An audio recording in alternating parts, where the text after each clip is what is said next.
喺小額錢債審裁處贏咗官司嗰刻，總算鬆一口氣。但好多人好快發現，裁決書本身唔會自動幫你追翻筆錢。司法機構講得好明白，審裁處本身唔會追逼敗方付款。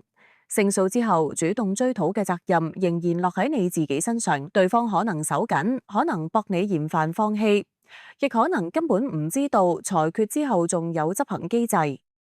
而翻查司法機構點樣執行判決小冊子，審裁處官方公布嘅執行方法其實只有一種：申請扣押令狀，俗稱封票，由執達主任上門查封敗方商等於判決金額嘅財物，逾期唔還就會公開拍賣。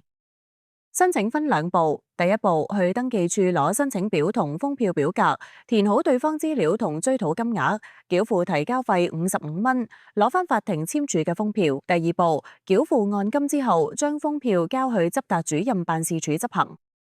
執行當日，執達主任會帶埋看守員上門，現場有足夠財物就會即場查封列成清單。敗方有5個工作天寬限期，過咗期仲未還，物品就會公開拍賣，用嚟清還欠款。不過封票唔係萬能，執達主任冇權強行破門入住宅。如果冇人應門或者根本冇值錢資產，就可能執行唔到。仲要澄清一個好多人搞錯嘅位，押記令、扣押入息令，其實係區域法院同高等法院嘅程序，並唔係小額錢債審裁處公布嘅執行方法。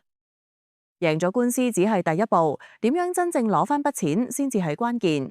想有人陪你捋清楚下一步，隨時 WhatsApp 追討2，我哋幫你評估，一步一步追返應得嘅錢。